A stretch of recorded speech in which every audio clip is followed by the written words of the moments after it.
18절까지 있는 말씀 같이 읽습니다. 시작.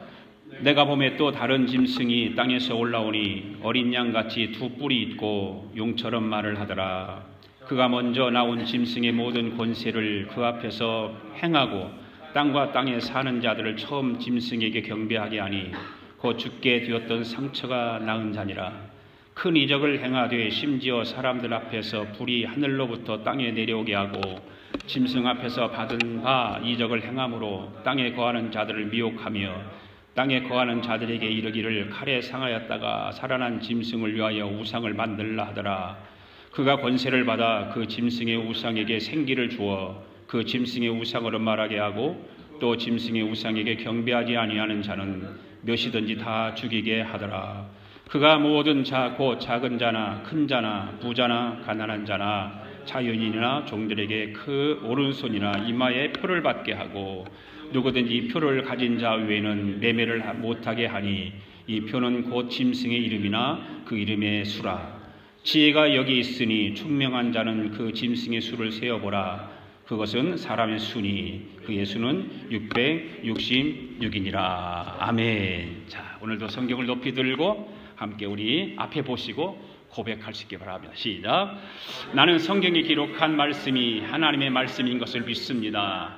나는 하나님의 말씀이 살아있는 말씀으로 믿습니다. 나는 하나님의 말씀이 조금도 오류가 없음을 믿습니다. 오늘도 하나님의 말씀을 배우면서 그 말씀을 깊이 묵상하고 마음에 받아들여 꼭 변화되기를 고백하며 이제 절대로 부패되지 않고 불멸하고 영원한 하나님의 말씀을 듣게 될 것인데 오늘도 하나님의 말씀을 통하여 반드시 내 삶이 변화될 것을 예수님의 이름으로 기도하며 다짐합니다. 아멘. 주의 사랑으로 사랑합니다 하면서 인사합시다. 할렐루야. 앉으십시오.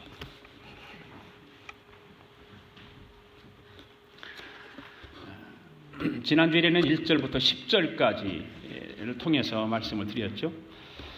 오늘은 11절부터 이제 마지막 13장 전체를 다루게 됩니다. 18절까지인데 그런데 오늘 말씀을 저와 여러분이 함께 읽었는데 거기 무엇이 나오나요? 뭐가 나와요?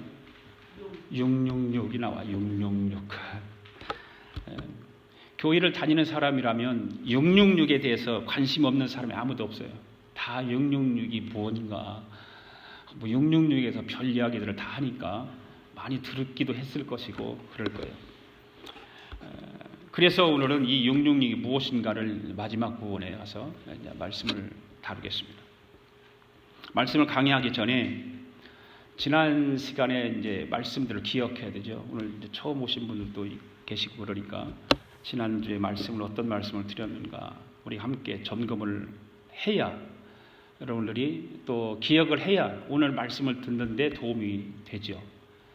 그렇지 않으면 어려워요. 사실은요.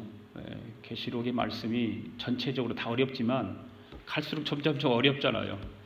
그래 지난주의 말씀 가운데 1절과 2절 말씀을 함께 같이 한번 읽어보겠습니다. 1절과 2절 읽습니다. 시작. 내가 보니 바다에서 한 짐승이 나오는데 뿔이 10이요 머리가 7이라. 그 뿔에는 10 왕관이 있고 그 머리들에는 신성모독하는 이름들이 있더라. 내가 본 짐승은 표범과 비슷하고 그 발은 곰의 발 같고 그 입은 사자의 입 같은데 용이 자기의 능력과 보좌와 큰 권세를 그에게 주었더니. 아멘. 바다에서 뭐가 올라왔습니까? 한 짐승이 올라왔습니다. 모양은 무엇과 같다고 그랬어요? 표범과 같다. 그랬죠? 그런데 뿔이 몇 개예요? 뿔이 10이에요. 머리가 7이에요. 그리고 뿔에는 10개 왕관이 쓰여져 있어요. 그리고 머리에는 신성모독하는 이름들이 표어처럼 붙여 있어요. 이 짐승은 이 땅의 대표적인 새 짐승을 특징을 다 가지고 있죠. 그 새 짐승들이 어떤 것들이에요? 전적으로 보면 가장 빠르고 또 힘이 세고 이런 것들이 표범과 비슷한데 발은 무슨 발과 같다? 곰 발과 같다. 입은 사자의 것 같다. 이렇게 말하고 있어요. 이 짐승의 능력과 권세는 어디서 왔어요? 용으로부터 왔다. 용은 뭐라고 그래요? 뭐예요? 사단이에요. 사단으로부터 왔다. 곰, 사자, 용, 표범 이런 짐승들이 등장을 합니다. 그런데 이 짐승들의 배경은 무엇이라고 그랬나요? 배경이 어디에서 왔다고 그랬나요? 다니엘서. 그래서 다니엘이 환상을 보면서 똑같이 이런 모습을 봅니다. 그러니까 요한계시록 13장의 내용은 다니엘이 보았던 환상들을 배경으로 한 하나님께서 요한에게 꿈을 주시고 환상을 주신 거예요. 똑같이.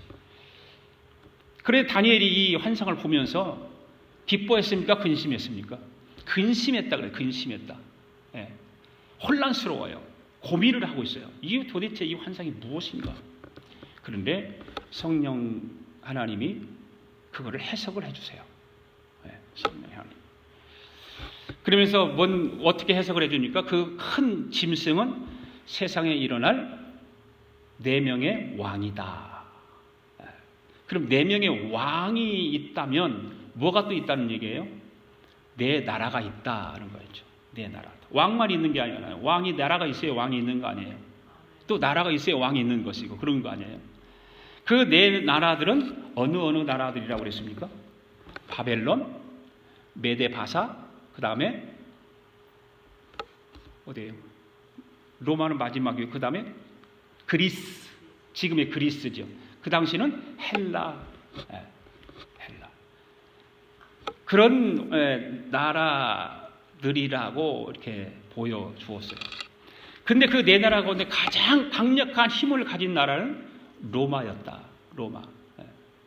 이 로마 나라는 네 나라를 합해진 것보다 엄청난 힘을 가진 나라가 바로 로마였습니다. 그런데 용이 무엇을 줘요? 그에게 권세를 준다. 권세. 용이 주는 권세는 어떤 거였습니까? 세상 나라가 주는 힘과 권력이에요. 그 권세를 사단이 주어요. 세상 나라가 가지고 있는 힘, 그런 권력, 파워를 주는 거예요. 그래서 그걸 가지고 뭐예요? 그리스도인들을 핍박하고 괴롭히고 못 살게 하는 거예요. 마지막 때는 이러한 일들이, 환란들이 그리스도인들에게 더 강하게 임하게 될 것이라는 거죠. 그리고 믿었던 모든 것들에 대한 그래서 회의가 생기고 의심이 생기고 그러는 거예요. 그렇잖아요. 교회 다니는 사람들 가운데서도 자기 본인에게 어떤 환란이 막 극심하게 닥치면 자기 믿음에 대해서 한번 이렇게 생각해 봐요. 이것이 진짜인가 가짜인가. 내가 신앙생활을 하는 것이, 하나님을 믿는 것이 하나님이 살아계신가 안 죽었는가. 회의가 느낀단 말입니다. 그러면서 우리는 무엇을 구약 성경을 또 찾아보면서 생각해 봤나요? 욥을 생각해 봤잖아요. 욥을 생각해 봤어요. 왜 그러냐면 이런 믿음을 가지고 있으면서도 그 어려움과 환란을 이겨내야 되는데 이겨낼 힘이 없어요. 그러니까 욥을 우리에게 픽처로 보여주시는 거죠. 욥은 어떻게 살았어요? 엄청난 고통 앞에서 괴로워하고 힘들어하고 자식도 다 빼앗아가고 아내도 빼앗아가고 가진 재산, 재물 다 빼앗아가 버렸잖아요. 아무것도 없어요. 그런데 거기에 친구들은 와서 막 조소를 하지. 막 네 하나님이 살아계신 하나님이냐 죽은 하나님 아니냐. 그리고서 온갖 형태를 가지고 욥을 괴롭히는 거예요. 그런데 욥은 하나님을 원망하거나 하나님을 대적하지 않아요. 오히려 그는 하나님을 찬양하죠. 오히려 그런 하나님을 찬양한다 그 말이에요. 그런 굳건한 믿음을 가지고 욥은 인내했다. 그러면서 우리가 보았던 9절 10절의 말씀을 통해서 성도들의 믿음과 인내가 주님을 기다리는 성도들의 삶이다 그랬어요. 자, 9절 10절 지난주 읽었던 한번 다시 한번 읽어봅시다. 9절 10절 시작. 누구든지 귀가 있거든 들을지어다. 사로잡힐 자는 사로잡혀 갈 것이요 칼에 죽은 자는 마땅히 칼에 죽을 것이니 성도들의 인내와 믿음이 여기 있느니라. 할렐루야. 저와 여러분들 앞에 이러한 세상 나달이 있을 거예요. 그동안에 경험한 것도 있겠지만 지금 우리 앞에 일어나는 일도 있겠지만 앞으로 이런 일들이 더 우리 앞에 있을 거라 그 말이에요. 그렇게 되면 우리 그리스도인들은 어떻게 될까요? 어떻게 돼요? 한시적이기는 하지만 어려움을 겪게 될 것을 암시적으로 우리에게 보여주고 있는 거예요. 영원한 고난이 아니라, 영원한 환난이 아니라 잠시 잠깐의 환난이다. 누차 그 얘기를 했습니다. 요한계시록을 강해하면서 누차 그 얘기를 하는 거예요. 요한계시록은 성도들을 벌주고 성도들을 괴롭히고 성도들을 지옥 가게 하는 것이 아니에요. 성도들을 보호하는 거예요. 성도들을 철저하게 보호하고 그 대신에 성도들로 하여금 믿음의 인내를 가지고 견뎌라는 거예요. 그 얘기하는 거예요. 요한계시록은요. 그렇기 때문에 하나님의 백성인 저와 여러분들은 믿음의 인내를 가지고 마지막 때 찾아올 환난과 핍박을 대비하면서 신앙생활을 견고하게 만들어가는 거예요. 그렇지 않으면 그 신앙이 견고하지 못하면 마지막 때 환난과 핍박 때문에 우리는 무너지는 거예요. 회의감이 오게 되고 신앙이 무너지는 거예요. 그래서 지금 이때에 오늘 이 시간에 우리의 신앙을 견고하게 만들어가는 거예요. 여기까지 지난 주일날 말씀이었죠. 오늘은 또 다른 짐승이 올라오는데 바다에서 올라오는 것이 아니라 어디서 올라왔다고 그랬어요? 땅에서 올라왔다. 땅에서 올라오는 짐승이 있는데 그 짐승 정체가 무엇인가? 그리고 그 짐승이 하는 일이 무엇인가? 그리고 마지막 부분에 666이 무엇인가에 대해서 말씀을 강의하려고 합니다. 자, 첫 번째로 땅에서 올라오는 짐승의 정체는 무엇인가 하는 것입니다. 자, 11절 말씀 읽습니다. 시작. 내가 봄에 또 다른 짐승이 땅에서 올라오니 어린 양같이 두 뿔이 있고 용처럼 말을 하더라. 여러분, 땅에서 올라온 두 번째 짐승의 정체는 뭐예요? 말씀을 잘 보세요. 여기 내가 봄에 그랬죠. 누가 본 거예요 지금요? 사도 요한이 지금 반모섬에서 유배되어서 거기 있으면서 환상을 꿈을 보면서 이렇게 요한이 봅니다. 그런데 보니까 땅에서 짐승이 올라오는데 어린 양과 같은 두 뿔이 있는데 용처럼 말을 했다. 여러분, 여기서 어린 양은 누구를 가리킬까요? 예수 그리스도죠. 예수 그리스도 가리키는 거예요. 그러니까 겉모습은 예수님처럼 하고 있기는 한데 속은 다르다 그 말이에요. 말도 다르고 생각도 다르고 그러니까 시커먼 것이 안에 들어있는 거죠. 그렇잖아요. 그렇다면 제가 설명을 잘 다 드리지 않아도 여러분들은 저보다 훨씬 더 똑똑하니까 쉽게 이해를 할 수 있을 거예요. 이 말씀만 딱 보면 그냥. 그러니까 사단은 전형적인 무엇을 나타내는 거냐면 적그리스도의 형태를 나타내고 있다. 그 말입니다. 그러면 땅에서 올라오는 짐승의 정체는 예수님의 흉내를 내는데 바로 그가 적그리스도다. 그렇게 말하는 우리가 이해를 해야 됩니다. 오늘 본문의 말씀을 잘 보세요. 두 번째 짐승은 첫 번째 짐승처럼 7머리에 10뿔을 가진 괴물의 모양을 가진 것이 아니다는 거죠. 그렇죠?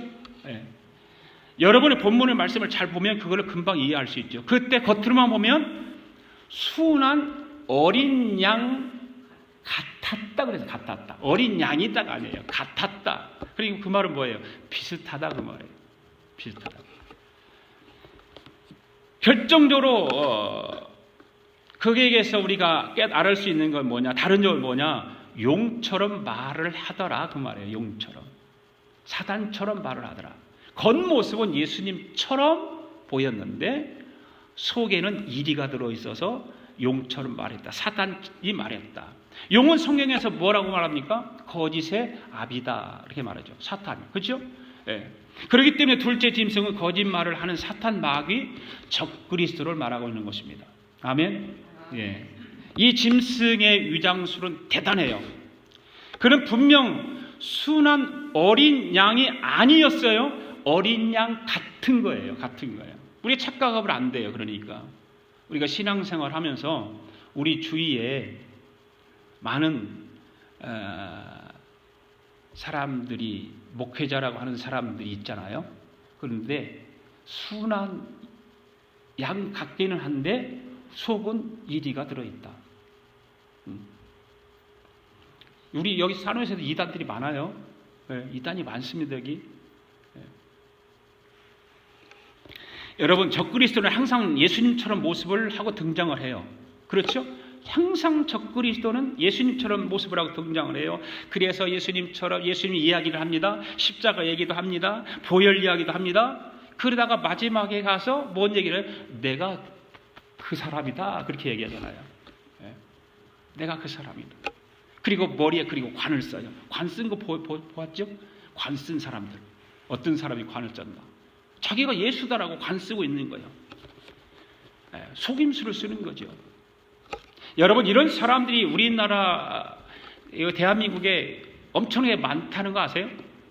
많아요. 뭐 정확하지는 아니지만 60명이 넘는다고 그래요. 60명이. 자기 자칭 예수라고 하는 사람들이 60명이 넘는다고 그러잖아요. 네.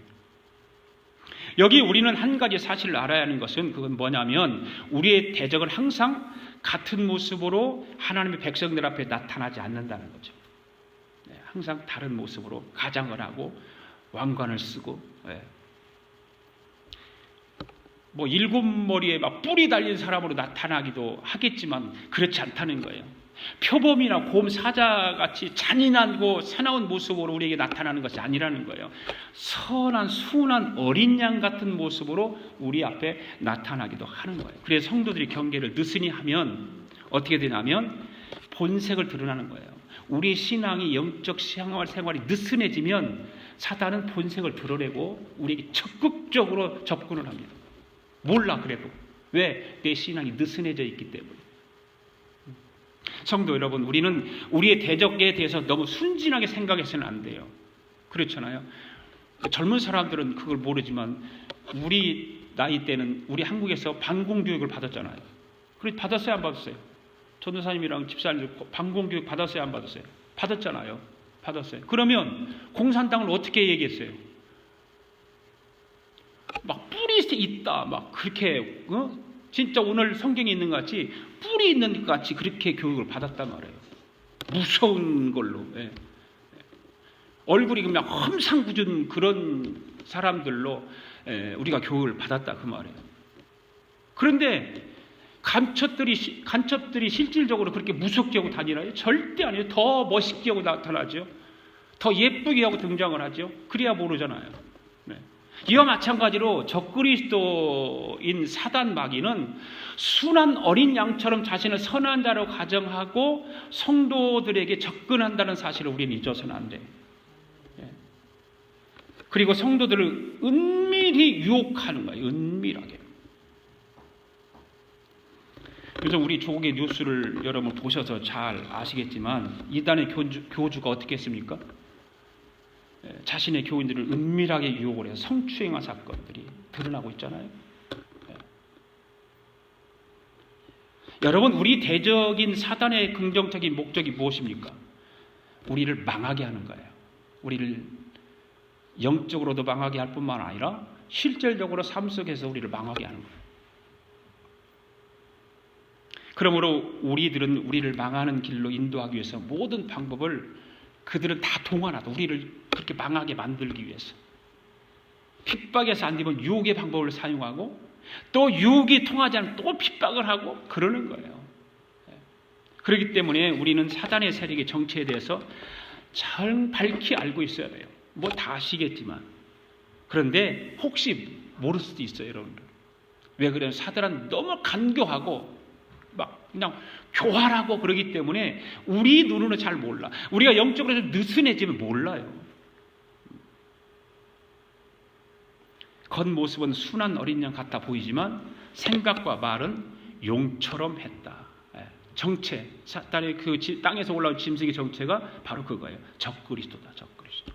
그 다음 두 번째, 땅에서 올라온 짐승의 역할은 무엇이었을까? 12절 함께 읽습니다. 시작. 그가 먼저 나온 짐승의 모든 권세를 그 앞에서 행하고 땅과 땅에서 사는 자들을 처음 짐승에게 경배하게 하니 곧 죽게 되었던 상처가 나은 자리라. 아멘. 여러분, 땅에서 올라오는 짐승이 하는 일이 무엇이라고 했습니까? 땅과 땅에 사는 자들로 하여금 처음 짐승, 즉 적그리스도에게 경배하게 하는 일이에요. 경배하게 하는 거예요. 사단에게 경배하는 거예요. 그걸 만드는 거예요. 땅에 올라온 짐승이. 14장 앞부분에서도 그랬지만 오늘 12절에서 말씀을 통해서도 그랬듯이 이 짐승이 하는 일은 자기들에게 경배하게 만드는 거예요. 절하게 만드는 거예요. 네. 절하게. 그러니까 사단의 주된 목적은 예수 믿는 저와 여러분들을 어떻게 하든지 하나님과의 거리를 두게 만드는 거예요. 멀어지게 만드는 거예요. 네. 어떻게 하면 세상 것을 통해서 즐거움을 갖게 만들고 그런 눈에 보이는 것을 통해서 행복을 하게 만들고 그러는 거예요. 영적인 것에는 그들을 막 계속해서 방해하는 거예요. 거리를 두게 만들어요. 그래서 가능하면 예배 드리는 것도 막 소홀히 하게 하고 네. 기도도 못하게 하고 방해하는 거죠. 13절 한번 읽어보겠습니다. 13절 시작. 큰 이적을 행하되 심지어 사람들 앞에서 불이 하늘로부터 땅에 내려오게 하고 그렇죠. 여러분 이 말씀을 보게 되면 뭐가 생각나나요? 불이 하늘에서부터 땅에 내려왔다. 불이 내려왔다. 그러면 구약 성경에서 누가 생각나요? 엘리야. 불의 제단 생각나잖아요. 불의 제단. 그러니까 갈멜산의 엘리야 선지자를 연상하게 할 만큼 이 용이 막 여러 가지 능력을 나타내고 있습니다. 그게 누구를 흉내내고 있는 거 아니에요? 흉내내고 있는 거예요. 갈멜산에서 불이 임하게 하는 엘리야 선지자를 그대로 지금 흉내내고 있습니다. 여러분들이 신앙생활하면서 신이 운사를 막 가졌어. 그리고 기적을 일으켜. 그러면 그런 사람들을 여러분들은 뭐라고 그래요? 능력의 종이다 그래요. 능력의 종이다. 그런단 말이에요. 사람들은 그렇게 신이 운사 가지고 막 기도하면 병도 낫고 막 기적을 베풀면 능력의 종이다 그래요. 그런데 여러분 이런 거 속지 마세요. 성경은 그렇게 말하지 않고 있어요. 여러분 진정으로 능력 있는 종은 누구일까요? 바로 하나님 말씀을 깊이 묵상하고 연구하고 바로 전하는 자가 진짜 능력의 종이에요. 하나님 말씀을 바로 전하는 자가 능력의 종이에요. 그런데 성경을 읽어보면 말세의 땅에서 올라오는 짐승은 큰 이적을 행한다고 그렇게 말하고 있지 않습니까? 그냥 어제 새벽에 교회 와서 이제 성경을 읽는데 데살로니가서를 읽는데 데살로니가전에서 그 오늘 말씀하고 그런 말씀들이 계속해서 들려져요. 한번 같이 읽어보세요. 데살로니가 후서 2장 3절 말씀 뭐라고 했는가? 시작. 누가 어떻게 하여도 너희가 미혹되지 말라. 먼저 배교하는 일이 있고 저 불법의 사람 곧 멸망의 아들이 나타나기 전에는 그날이 이르지 아니하리라. 네. 여기서 말씀을 보면 누가 나타나라고 그랬어요? 불법의 사람들이 나타난다 라고 말하고 있어요. 불법의 사람들이. 마지막 때가 되면 바로 이런 짐승이 땅에서부터 올라와서 많은 사람들을 어떻게 할 것이다? 미혹해 할 것이다. 미혹해 할 것이다. 그러니까 여러분 말씀의 뿌리가 깊어져야 돼요. 말씀의 뿌리가 깊어야 돼요. 아멘? 네. 말씀의 뿌리가 약하면 표리부동해요. 기왕이 신앙생활할 바에 말씀이 깊이가 있어야 되잖아요. 네. 그냥 건성으로 뭐 교회 왔다 가서 예배만 드리고 왔다 갔다 하면 뭐라고 해요? 네. 말씀이 깊이가 있어야 되죠. 그러니까 그러려면 어떻게 해야 돼요? 말씀을 잘 들어야 되잖아야 말씀을 먹어야 된다는 거죠. 먹어라. 내가 지지난주에 그랬죠. 먹는 것이 뭐냐 말씀드렸잖아요. 먹어야 됩니다. 믿음이 어디서 생겨요? 들으면서 생기고. 뭘 들어야 돼요? 하나님 말씀을 들어야 믿음이 생겨요. 천하 없는 사람이라 할지라도 말씀을 듣지 않으면 믿음이 안 생기는 거예요. 아무리 교회를 오래 다니고 신앙생활을 많이 했어도 말씀을 듣지 않으면 믿음이 안 생기는 거예요. 그 사람 믿음이 있다라고 하는 것은 글쎄요, 모르겠어요. 네. 여러분 기생 라합을 잘 알잖아요. 기생 라합이 정탐꾼을 왜 어떻게 보호할 수 있었어요? 바로 하나님 말씀을 들었기 때문에 그래요. 하나님 말씀을 들었기 때문에 자기의 생명의 위협을 느끼면서까지 그 정탐꾼들을 보호할 수 있었다 그 말이에요. 네.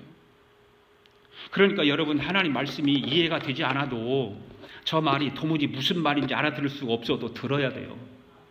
네, 들어야 되는 거예요. 우리가 이런 말 하죠. 가랑비에 옷 젖는다 이런 말 하잖아요. 그 말이 무슨 뜻이에요?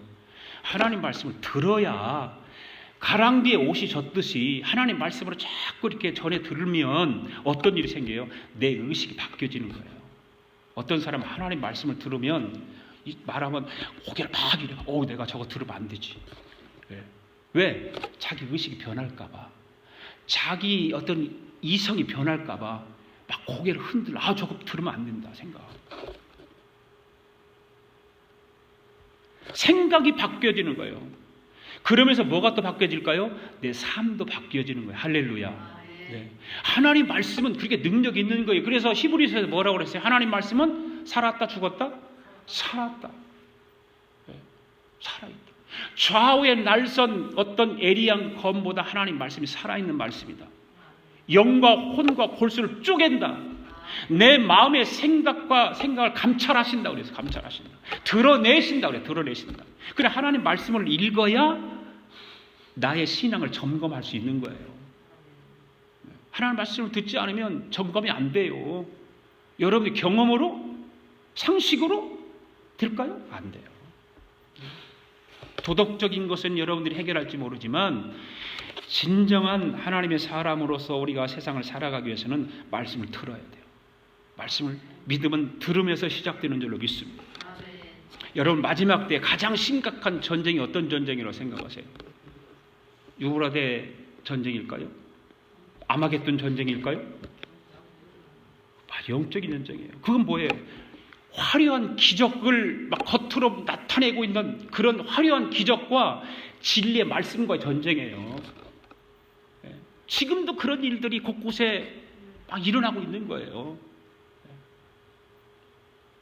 그런 의미에서 매일 성경 읽기의 중요성을 우리는 알아야 돼요. 우리 교회가 성경 통독 운동을 하고 성경 통독 읽기를 하잖아요. 하나님 말씀을 읽지 않으면 설교를 듣는 것보다 하나님 말씀 읽는 것이 훨씬 더 중요한 거예요. 그래서 사람들은 그걸 몰라요. 설교만 들으려고 하지 하나님 말씀을 안 읽는다 그 말이에요. 여러분 하나님 말씀을 듣고 읽는 것이 화려하지 않고 재미없는 것처럼 보일 거예요. 하나님 말씀을 막 읽는다고 그러니까 목요일 날도 예배하러 설교할 때는 예배하러 나오다가 성경 통독한다고 그러니까 안 나와. 참 이상하잖아요. 그렇죠? 그러니까 왜 그렇습니까? 그것은 재미없다고 생각하는 거예요. 하나님 말씀 읽는 것이. 매일 성경 읽기는요. 사단으로부터 우리의 영혼을 지켜주는 가장 영적인 도구임을 믿습니다.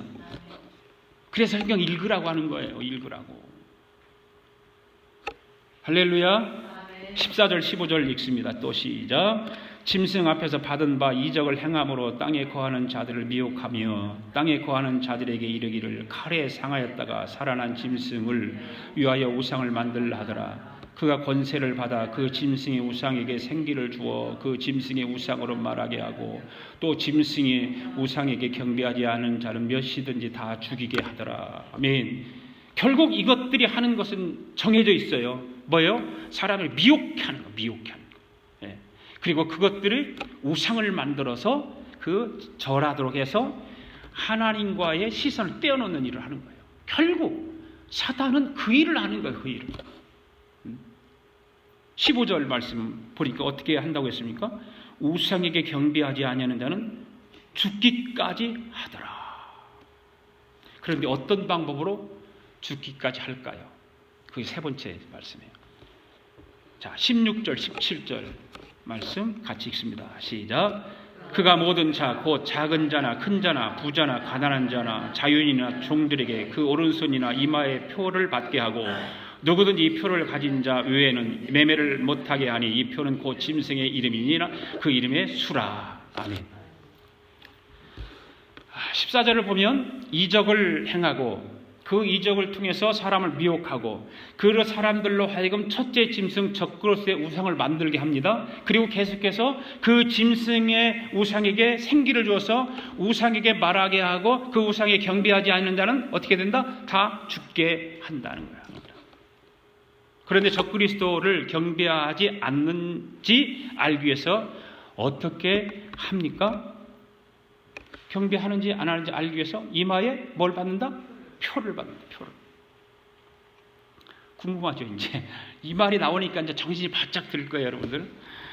자, 신명기서 6장 8절 봅시다. 시작. 너는 또 그것을 내 손목에 미어 기호를 삼으며 내 미간에 붙여 표로 삼고. 이 말씀과 앞에 있는 말씀과 똑같아요, 안 틀려요? 똑같아. 그죠? 표를 받게, 이마에 표를 받게 하죠. 이거는 하나님 말씀을 붙여서 표로 삼고 이마에다 붙이고 손목에다 차고 허리도 띄고 똑같아요. 여러분, 사단이 어떻게 하고 있어요? 이 말씀과 똑같이 흉내를 낸다. 흉내. 여러분, 약한 영들인 사단은 하나님의 말씀을 흉내내는 일을 하는 거예요. 흉내내는 일. 아멘. 17절 말씀 다시 읽어볼까요? 시작. 누구든 이 표를 가진 자 외에는 매매를 못하게 하니 이 표는 곧 짐승의 이름이나 그 이름의 수라. 자, 여러분, 신용카드 잘 알잖아요. 신용카드 다 있죠.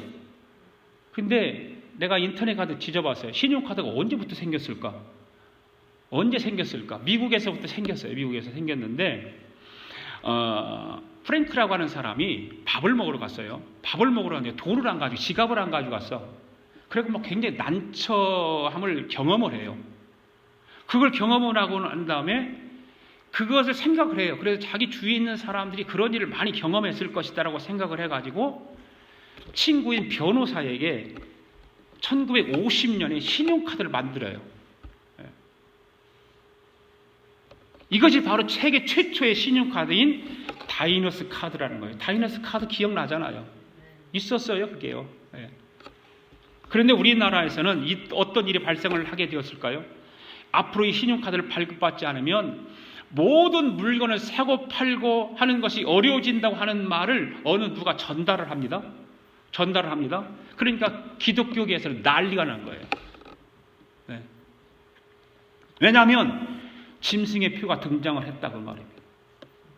짐승의 표. 그래갖고 막 우리 한국은 그것 때문에 난리가 났었어요. 이때부터 시작해서 바코드가 어떻다, 666이 어떻다, 이런 말들이 퍼지기 시작하는 거예요.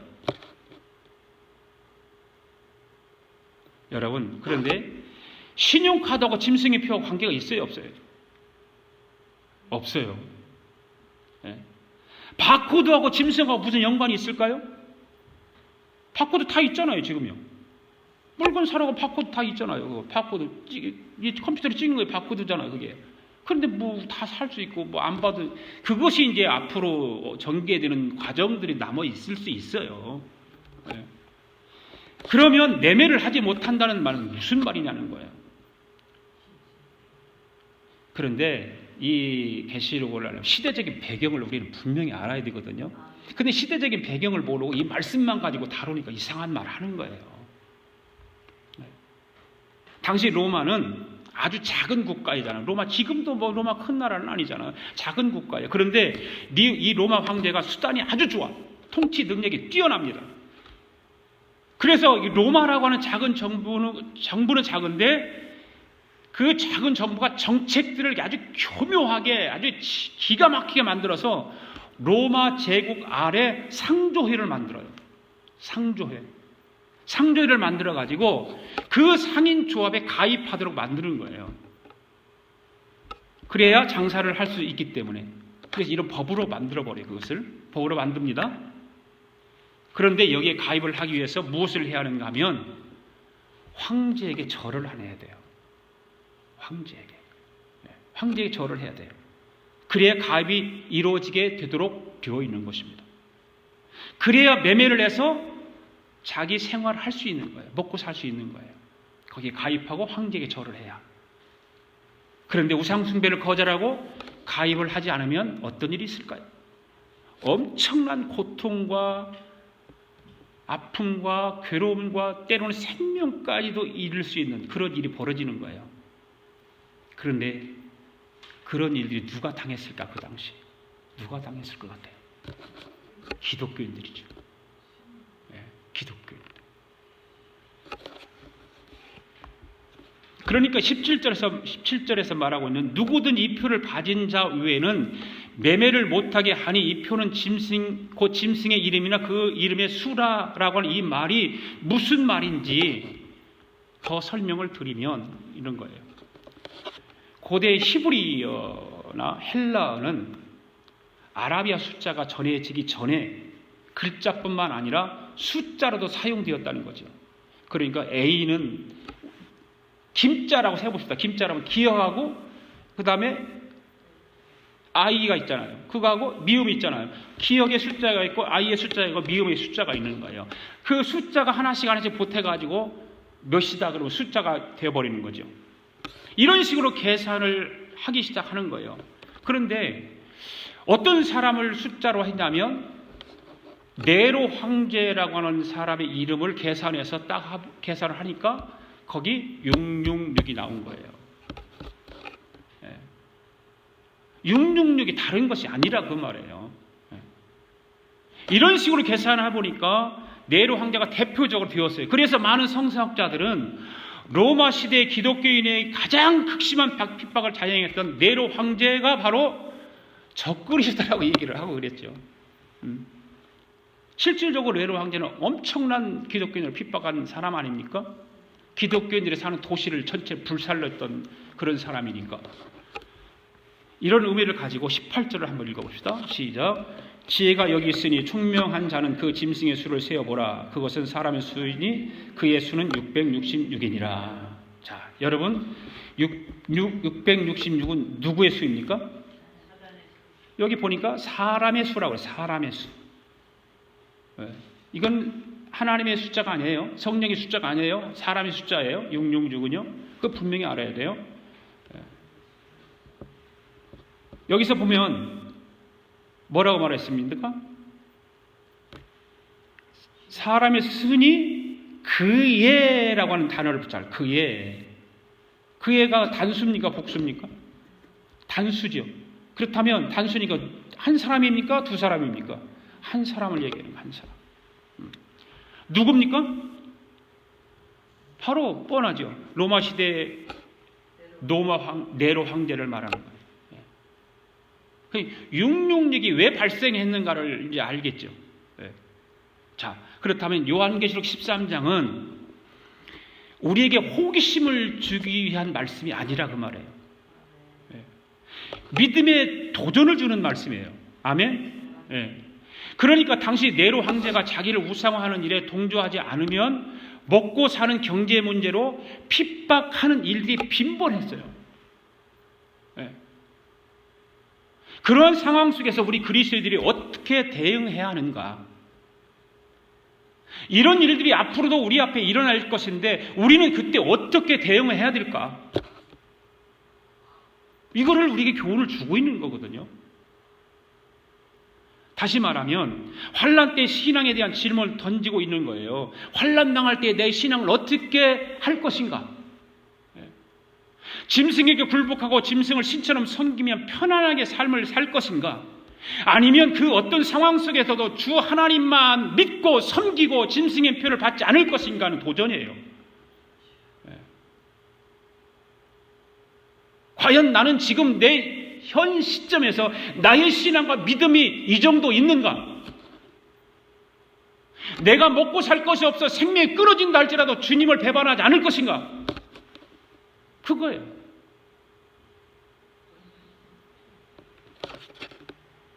여러분, 사람들이 언제 약해질까요? 언제 약해질까요? 둘째 짐승이 노리는 것처럼 경제 문제 약하죠. 저부터 시작해서 경제 문제 다 약해요. 사회적으로 고립되는 것이 또 싫어해요. 못 견뎌요, 그것을요. 짐승의 표를 받으면 편리하고 잘 살고 왕따 당하지 않지만 짐승의 표를 받지 않으면 가난해지고 죽임을 당할 수 있고 세상에서 소유에 당할 수 있게 될 때에 사람들은 어떻게 될까? 마음이 약해지기 시작하죠. 그래서 욥의 아내가 뒤를 돌아봤던 것처럼 자꾸 세상을 돌아보게 돼 있어요. 이게 현실이라 그 말, 현실이라.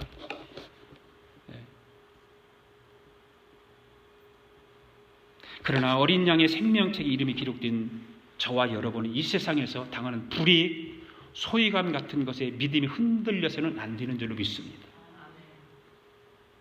그런데 흔들리지 말아야 돼요. 그런 곳에 기웃거리지 말아야 돼요. 그런데 우리는 자꾸 기웃거리잖아요. 내 마음이 흔들리고 있잖아요. 하나님의 것을 도둑질해 먹고 있잖아요.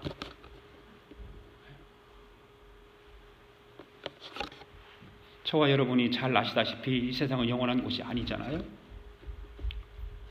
성도는 이 세상에서 무엇과 같은 존재다? 나그네와 같은 존재다. 본향을 바라보면서 이 세상에서는 인내와 믿음으로 이겨내야 하는 것입니다. 아멘. 10절에서 인내와 믿음을 강조했다면 오늘 18절 말씀에서는 뭘 강조하고 있냐면 지혜를 강조하고 있다. 지혜. 그렇죠? 지혜. 여러분, 지혜는 뭘까요? 분별력이에요. 지혜가 없으면 분별력이 없어져요. 악한 마귀가 다양한 방식으로 성도를 유혹하고 핍박합니다. 마귀의 속임수에 속지 않으려면 뭐가 필요할까요? 지혜가 필요해요. 지혜가. 하나님이 주시는 지혜가 필요한 거예요. 세상 지혜가 그걸 피하게 만드는 것이 아니에요. 하나님이 주시는 지혜가 필요한 거예요. 하나님과 비슷하게 보이는 능력과 방식으로 사람을 지배하려고 하지만 결코 하나님과 같을 수 없는 거예요. 666이라는 숫자가 그렇잖아요. 7은 완전수예요. 6은 7의 아랫수예요. 아무리 사탄 마귀가 7을 대적해 보았자 대적할 수 없어요. 지게 돼 있어요. 무릎 꿇게 돼 있어요. 그래도 우리는 그 6에 대해서 손을 잡으려고 그러고 그것을 바라보고 세상 것을 향해 달려가고 있잖아요. 7이라고 하는 숫자를 멀리하는 거예요. 자꾸요. 하나님의 완전수를 멀리하고 배척하고.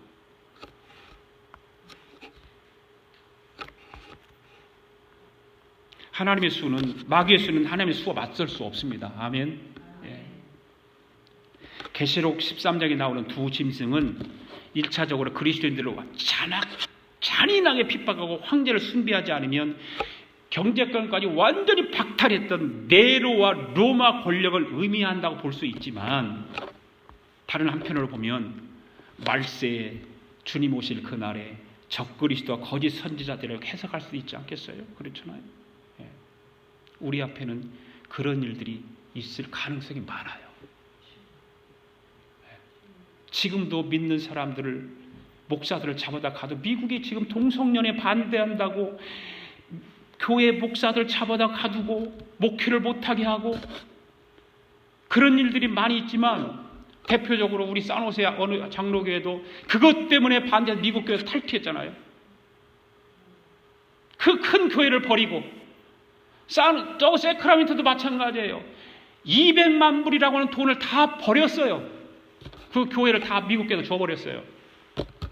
왜 그랬습니까? 진리를 수호하기 위해서. 진리와는,